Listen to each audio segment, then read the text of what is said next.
자, 안녕하세요. 마음을 분석하는 남자, 마음 분석가 선생 에녹입니다. 여기는 중국 산동성 칭따오. 자, 오늘 시간은 비대면 부모 학교 시간입니다. 자, 앞으로 5분 여러분들과 함께 하겠습니다. 오늘 제목은 유전의 법칙이네요. 유전의 법칙. 제가 이제 20여 년 이 마음 분석가의 길을 걸어오면서 많은 분들을 만나고 또 이제 상담을 하는 가운데 느껴지는 게 있죠. 뭐냐면 부모님들이 대부분 이제 상담을 받으러 오시는데 그 부모님들이 어떻게 얘기를 하시냐면 얘가 좀 문제가 심각한데 얘를 좀 봐주십시오 이렇게 찾아와요. 근데 결과적으로 딱 봤을 때 그 아이의 문제가 아니라는 거예요. 뭐 여러분도 다 아시겠지만 제가 늘 말씀드리지만 아이의 문제는 90% 이상이 부모에게 있습니다. 또 부모의 문제 90%는 부부에게 있고요. 부부 문제 90%는 각자가 살아온 성장 환경에 있죠. 자녀 문제는 부모에게, 부모 문제는 부부에게, 부부 문제는 각자가 살아온 성장 환경의 문제에게. 자, 이렇게 문제가 있는데 근데 부모님들은 그걸 딱 부인하세요. 저희는 최선을 다해서 열심히 다 했습니다.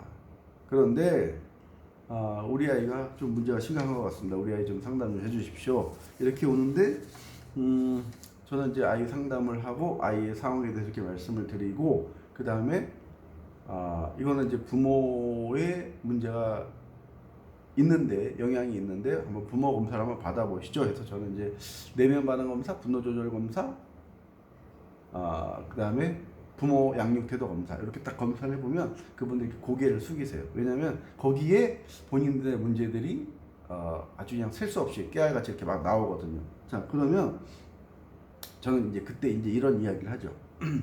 그 영국 심리학회 그 보고에 의하면 자식의 지능은 엄마의 90% 엄마의 90% 유전이 된다고 이렇게 나와 있습니다. 그리고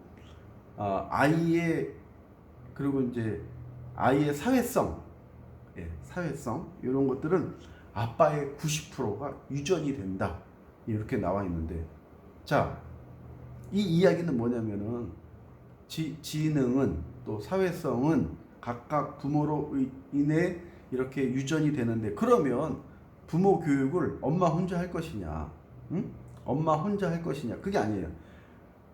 엄마들을 이렇게 보면은요 참 놀라울 정도로, 원래 부모라는 건 굉장히 놀랍고 정말 위대하고 엄청나지 않습니까? 자, 그런데 이 여성들은 딱 결혼하면 이제 그 아내의 역할을 하잖아요. 그리고 또 이제 자식을 낳으면 이제 부모의 역할을 합니다. 그 다음에 이제 또 살림을 하고 또 이제 경제 활동을 하면 또 이제 또 본인의 또 살림의 역할, 그래서 이제 사회인으로서의 역할, 그러면 1인 3역을 해요. 1인 3역. 그러면 근데 남자들은 그냥 밖에 나가서 일만 이렇게 이제 하잖아요. 대부분이 뭐 다 그런 건 아니지만 대부분이. 그런데 그러면 남자들은 1인 1역을 하는 반면에 여자들은 1인 3역을 하는데, 그러니까 여자들이 굉장히 힘들 수밖에 없죠. 그러니까 자녀 교육은 엄마 혼자 하는 게 아니라 엄마 아빠 같이 해야 되는데, 결과적으로 딱 봤을 때 엄마 혼자 하는 경우들이 너무너무 많다라는 거예요. 근데 또 엄마 아빠가 이렇게 같이 부모를 이렇게 교육하는 데 있어서 서로 이렇게 안 맞아요. 아빠 교육이 좀 잘못된 것 같다, 또 엄마 교육이 잘못된 것 같다. 엄마 교육이 잘못된 것도 아니고 아빠 교육이 잘못된 것도 아니에요. 서로의 교육이 맞아요. 그런데 그 여자는 관계 중심적, 관계 지향적의 교육을 하는 거고, 남자는 목적 중심적, 목적 지향적의 교육을 하기 때문에 이게 달라 보이는 거예요. 그 부분에 대해서는 제가 다음에 또 이렇게 이어서 말씀을 드리고, 그래서 이게 이제 유전이 되는 거기 때문에 엄마 혼자 교육을 해서는 안 된다라는 거예요. 엄마 아빠 같이 교육을 해야 된다라는 거예요. 자, 교육을 하는 데 있어서는 우리 공부해야죠. 아이를 어떻게 키워야 되는지 배워야겠죠. 그런데 어디 뭐 배울 만한 데가 없어요. 공부할 수 있는 데가 없어요. 공부는 한 번, 두 번 하는 게 아니에요. 뭐 한 번 강의 들어서 하는 게 아니에요. 지속적으로, 반복적으로, 꾸준히 해야 되는 거예요. 아이들이 대학 가는데 그냥 하루 이틀 잠깐 공부하나요? 꾸준히 하잖아요. 꾸준히. 부모 교육도 꾸준히 해야 되는데 아직 그게 없다라는 거예요. 그래서 꾸준히 교육을 통해서 아이에게 올바른 교육을 해야 된다. 오늘 여기까지. 5분 감사합니다.